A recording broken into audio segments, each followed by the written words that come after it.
안녕하십니까 구독자 여러분, 화물차 댓글 소통 시간입니다. 먼저 대표님 본인 소개 좀 해주세요. 예, 안녕하세요. 전국구 영업용 칼산상사 이원복입니다. 네, 대표님 이번 주 댓글을 소개하겠습니다. 먼저 돈이 안 된다고 하지만 넘버 값은 왜 자꾸 오릅니까? 돈 안 되는 거 정말 맞나요? 이런 댓글을 달았습니다. 화물차 넘버 시세가 오른 적이 있어요 최근에? 최근에 화물차 넘버 시세가 오른 적은 없고요. 계속 제작을 걸어먹거나 몇십만 원 빠졌다 다시 올랐다 그러는데, 이거는 안전성이에요. 내가 그 투자한 금액 비례해서 그래도 일정 금액에 본인만 성실하고 일 잘하시면은 일정 금액을 벌 수 있으니까 그 금액에서 왔다 갔다 하는 거지 계속 내리고 오르고 하는 건 아니에요. 네. 예. 저도 이 댓글을 보는 순간 이런 적이 있었나 이렇게 갸우뚱거렸어요. 네. 다음 댓글은요. 방송 잘 보고 있습니다. 항상 두 분 응원합니다. 화물은 미터기와 카드 결제기 의무 장착해야 결제가 빠르고 운송료도 안정될 것 같습니다. 이런 댓글을 달았습니다. 그래서 저희가 이번에 국회의원 소개 입법에 화물 메터기 장착법과 그 다음에 주선사 수수료 인하건을 가지고 두 건을 가지고 찾아뵀는데요. 여러분들의 협조가 절실할 때입니다. 지금 동참해달라고 저희가 계속 요청드리는데요. 세 분밖에 동참 의사를 밝히지 않아가지고 저희가 지금 쉽게 찾아뵙질 못하고 있는데, 7월 달까지는 동참 의사를 분명히 해주셔야 인원을 모시고 저희가 국회의원을 찾아뵙고 의원 소개 입법을 진행할 예정입니다. 네. 미터기가 달리면 당연히 카드 결제기도 같이 달리는 거죠, 뭐. 그럼요. 카드 결제기는 덤으로 따라오는 거죠. 지금 택시도 그러잖아요. 미터기를 달았으므로도 요금이 나오면 카드로 결제까지 이루어지잖아요. 네. 예. 그렇게 되면 당연히 현장에서 결제가 이루어지는 거고요, 그죠? 지금 택시 같은 경우에는 선 결제 후 시간 거리 해가지고 요금이 더 나오면 더 추가로 받는 거고, 적게 나오면 적게 해서 다시 결제가 들어가는 거예요. 네. 만약에 화주가 차를 불러서 오다를 줘서 기사분이 이동을 하게 되면은 선 결제가 되는 거예요. 선 결제가 돼서 추후에 목적지 도착했을 때 정산해서 더 받았으면은 감가되고 덜 받았으면 더 올라가고, 그렇게 해서 결제가 되는 거예요. 네네. 예. 다음 댓글은요. 주선사들이 너무 해대니까 그런 게 제일 크지 싶네요. 그리고 단합 안 되는 거 이건 방법이 있나 싶습니다. 열심히 일해야 먹고 사는 수준입니다. 화물차가 많이 보여야 경제가 좋은 건데 택시, 버스는 불합리하면 행동하고 움직이고 타협하고 하는데 화물은 무슨 봉도 아니고 계획은 언제나 어려운 거지만 화물업계도 지금과는 다른 개혁이 돼야 된다고 봅니다. 고생하십니다. 이런 댓글 달았습니다. 화물업계가 단합이 좀 안 되는 거에 대한 댓글 다신 것 같아요. 그 단합은 협회에서 단합을 만들어야 되는데 협회가 제 구심점 역할을 못하니까 그 피해는 고스란히 우리 차주분님들한테 돌아가는데, 협회가 똥돌 뭉쳐서 단합하게 되면은 메타기도 얼마든지 장착이 가능하고요. 주선사 수수료 요율도 얼마든지 인하 가능한데 협회가 구심점 역할을 못해서 그러는 거예요. 네. 예.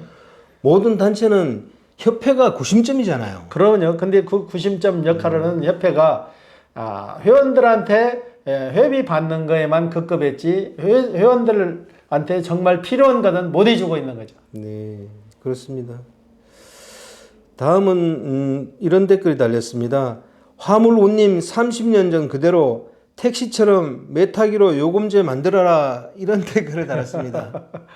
당연히 그렇게 돼야 되는데요. 택시 같은 경우에는 1년, 2년, 3년 정도, 3년 주기로 해서 택시 요금을 올리는데, 물가 오른 것만큼 반영을 해서 요금 인상을 발표를 하잖아요. 화물 같은 경우는 그런 전례를 보지를 못했어요. 물가가 오르든 말든 구구주먹식으로 끌려가는 거잖아요. 그래서 이런 시스템을 빨리 개선을 해야 돼요. 예. 택시나 화물차는 그 일하는 게 비슷한데 왜 이렇게 차이가 나는지 모르겠습니다. 택시나 화물이나 일하는 여건은 똑같은데 너무나 일방적으로 택시 쪽에 치우쳐 있는 거죠. 택시는 딱딱 기간이 지나면은 물가 동향대로 해서 요금 인상도 되고 다른 세제 혜택도 좀 많이 주잖아요. 택시 같은 경우는 간이사업자잖아요. 간이사업자로 해서 1억 400까지는 간이사업자로 해서 많이 혜택을 주는데, 화물은 그런 게 없잖아요. 화물은 조금만 해도 일반 사업자로 해가지고 세금 다 추징하잖아요. 돈벌이는 화물이 요즘 같은 경우는 더 안 되는데 세금은 화물이 더 많이 내는 거죠. 택시 하시는 분들은 금액이라도 많이 올려가지고 그 세금을 내지만은 화물 하시는 분들은 금액도 많이 못 내면서 세금은 따박따박 내는 시스템이에요, 지금. 네. 예. 개인 택시 같은 경우에는 조합이 딱 구심점이 돼가지고 일을 추진하니까 이 모든 게 가능하지 않나 싶어요. 그러면요, 개인 택시 조합 같은 경우는 우리 조합원님들 세무 신고도 어느 정도는 다 해주고 있잖아요. 근데 화물은 그런 거 하냐고 안 하지. 네. 화물도 좀 협회가 제 역할을 했으면 좋겠습니다. 예. 네. 다음 댓글은요. 제 생각도 주선사 문제도 있지만 일을 하다 보면 택도 없는 저단가를 여러 개 잡고 다니는 기사들에게 더 문제가 있네요. 화물도 박리담회인 듯 언제쯤 현실에 맞는 운임 받고 다닐까요? 갑갑하네요. 이런 댓글 달았습니다. 근데 이거 혼적 하시는 분들도 이해가 되고 또 이분처럼 저단가에 가는 걸 안타깝게 얘기하는 분도 이해가 가고 그렇습니다. 예. 얼마 전에 그 다마스 하시는 분이 저한테 직접 전화 오셔가지고 제안을 하나 해주시더라고요. 지금 오토바이 퀵으로 가는 데는 주선이 아니에요. 오토바이 퀵은 주선 면허 없이도 하는데 이분들이 오토바이만 하는 게 아니고 다보, 다마스, 1톤 차까지도 전부 다 주선사 없이 자가용으로 불법 영업을 하는 거예요. 네. 그렇기 때문에 그 주선사 정리만 해줘도 일반 우리 화물 영업용 화물 하시는 분들이 좀 도움이 될 거라고 말씀을 하시더라고. 이건 협회에서 나서서 단속을 좀 해야 되는데 손 놓고 있으니까 그 피해를 고스란히 우리 화물 하시는 분들이 받으니까 참 안타까운 일이에요. 네. 예. 다음 댓글은요. 대표님, 과잉 택시 국가가 사서 감차하듯이 과잉 트럭도 감차하자는 운동 좀 펼쳐 주실 수 없는지요? 이런 댓글을 달았습니다. 당연히 지금 물동량에 비해서 영업용 화물차 차량 대수가 너무 많은 거예요. 네. 이걸 획기적으로 줄여야 되는데 국토교통부에서는 그 한 치 앞도 못 내다보고 지금 그러잖아요. 전기 차량에서 남바 내줬죠. 택배 차량이라고 해서 남바 내줬죠. 냉동 차량이라고 해서 남바 내줬죠. 법인 운수회사들 일정 대수만 묶고 있으면 1년에 몇 대씩 해서 계속 증차를 해줘가지고 지금 화물 대수가 기하급수적으로 많이 늘어난 거예요. 네. 지금 일거리도 없는데 차량 대수만 계속 부풀려가지고 화물 하시던 분들 생계에 막대한 지장을 주는데 이건 한 치 앞도 못 내다본 국토교통부 문제지 우리 기사님들 문제가 아니잖아요. 그렇기 때문에 이거는 과감하게 지금 법인 운수회사들 무상으로 증차받는 대수 많아요. 이거 과감하게 줄여줘야 돼요. 줄이고 지금 자꾸 신종차 나왔다고 택배 차량이다 전기 차량이다 이거 더 이상 남바 내줘서는 안 되는 거죠. 네. 예. 앞으로 수소차 나오면 제가 볼 때도 또 남바 내줄 것 같아요. 그게 잘못된 거죠. 차량 대수는 어마어마한데 영업용 대수만 자꾸 늘리면은 물동량도 그만큼 늘려줘야 되는 거 아니에요. 그건 안 되잖아요. 네. 그렇기 때문에 앞뒤가 안 맞는 행정이에요. 네. 예. 대표님, 개인 택시는 감차하는 사례가 많잖아요. 그러면 화물차는 감차한 사례가 있어요? 화물차는 감차한 사례가 없고 개인 택시 같은 경우는 지방 소도시 가면은 인구가 감소하면은 그 개인 택시를 하신 분이 돌아가면은 자연스럽게 그 지방 자체에서 매입을 해서 감차를 하잖아요. 근데 화물차는 그런 전례가 없어요. 지금 물동량 계산해가지고 물동량이 뒤따르지 않으면 감차를 해야 되는데 네. 지금도 그러잖아요. 택배 차량도 내주고 전기차도 내주다 그런 무질서한 정책을 가지고 있다 보니까 지금 이 지경까지 온 거죠. 네. 화물차 시장이 진짜로 혼탁한 것 같아요. 공정한 지표도 없고 운임 단가표도 공정한 게 없고 모든 게 주선사에서 이끄는 대로 끌려가는 현 시스템이 그런 거예요. 네. 예. 다음 댓글은요. 착불한다 하고 돈 안 주면 사기죄입니다. 증거 가지고 가시면 접수됩니다. 착불한다는 녹음 또는 증빙 서류 가져가시면 돈 쉽게 받거나 처벌 가능합니다. 이런 댓글 달았습니다. 이렇게 하면 뭐 가능도 하겠죠, 그죠? 가능해죠. 착불이라고 해놓고 현지 도착하면은 돈 줄 주체가 없으면은 이건 못 받는 수가 많아요. 그리고 뱅킹으로 해준다고 해서 그냥 되돌아오는 경우도 있는데 이건 물건을 싣고 갈 때 그 주체를 분명히 하고 가야 돼요. 네. 누가 언제 어디서 무엇을 어떻게 왜 했나 해서 그런 시스템으로 가야 이거 받는 거지. 그렇지 않으면 좀 힘들어요. 네.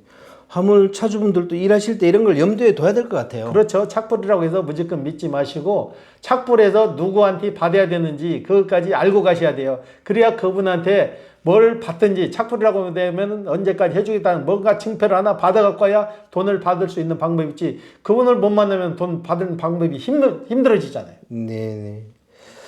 다음 댓글은요. 차가 너무 비싸요. 액시언트 25톤 오랄부 600램. 이거 답 없음 이랬습니다. 아, 600만 원씩 내야 돼요? 금액이 크잖아요. 그러니까 그 물동량이 없는 상태에서 절대 큰 차 하지 말라는 이유예요. 만약 그렇게 되면은 활부금도 못 내게 되면은 신용불량제 되고 차도 뺏기고 그러니까 본인 물동량에 맞춰서 차를 선택해야 돼요. 네. 예, 예. 아, 신차 산다 그래가지고 좋은 게 아니네요. 그러면요 본인이 물동량이 어느 정도 있어가지고 갚을 것까지 계산을 해야 되는 거죠. 네. 예. 다음 댓글은요. 운송비는 화주와 차주가 선착불 중 당일 직접 계산하게 하고 알선사는 10에서 15% 정도 수수료만 차주한테 직접 받게 정부가 나서서 정리해 줘야 한다고 생각합니다. 이랬습니다. 아, 이분 얘기 맞는 것 같아요. 맞으면 뭐냐고요. 그게 실행이 안 되는데 이치상으로는 이론상으로는 다 맞죠. 네. 맞지만은 실질적으로 행동에 가서는 그게 안 나오잖아요. 네. 그래서 이번에 정말 여러분들의 동참이 절실합니다. 네, 예. 맞습니다. 이렇게 되면 좋은데 안 지켜지니까 문제죠. 그죠? 예. 그래서 법과 제도를 만들어야 된다. 저희들이 계속 그렇게 주장하는 겁니다. 다음 댓글은요. 주선사에서 주소 찍어주면서 공장 가서 운임 얘기 금지 이렇게 문자 오는데도 있음 이랬습니다. 이거 왜 이렇게 하는 거죠? 자기네들이 너무나 과하게 칼질한 게 뽀록나니까 그러죠. 이건 진짜 악덕 주선업체죠. 네, 예. 이렇게 해서는 안 되죠, 그죠? 그러냐. 네, 떳떳하면 뭐하러 이런 걸 보내요? 같이 먹고 살아야지 본인은 배부르고 기사분님들은 힘들게 해서는 안 되는 거죠. 네. 예. 네. 다음 댓글은요. 큰일 하시고 계십니다. 화물 운송업을 사랑하시는 진정성에 격한 감사의 마음을 보냅니다. 당신은 화물 운송업의 진정한 선구자. 우리 모두 동참하여 조선업계의 불공정 개선을 통한 화물일의 생존권을 되찾읍시다. 파이팅! 이랬습니다. 아마 대표님 이번에 진행하시는 건 이걸 두고 댓글 다신 것 같아요. 예, 예. 열심히 하려고 마음은 먹고 있는데 여러분의 동참이 없으면 이것도 되질 않는 거예요. 네. 같이 가셔가지고 한 목소리라도 내야 그분들이 기울여 줄 것 같은데 저 혼자 가기에는 정말 아닌 것 같으니까 여러분의 동참을 다시 한번 호소드립니다. 네. 대표님께서 왜 이런 걸 진행하시는지 거기에 대해서 다시 한 번 더 말씀 좀 해주세요. 제가 이 매매 상사를 하기 전에 저도 화물차도 했었고 물류회사도 했었고 주선업도 했고 그 다음에 택시도 했고 정비공장도 했고 여러 가지를 해봤는데 우리 기사분님들의 애로사항을 제대로 대변해주는 업체가 한 군데도 없더라고요. 같이 상생할 수 있는 걸 찾다 보니까 내 힘이 미약하나마 여러분들한테 좀 도움이 될 수 있다면 이보다 더한 일도 저는 할 수 있을 것 같아요. 네. 예. 오늘 인터뷰 감사드립니다. 예. 구독자 여러분, 화물차 댓글 소통 시간 여기서 마치겠습니다. 안녕히 계십시오. 호호 아지였습니다.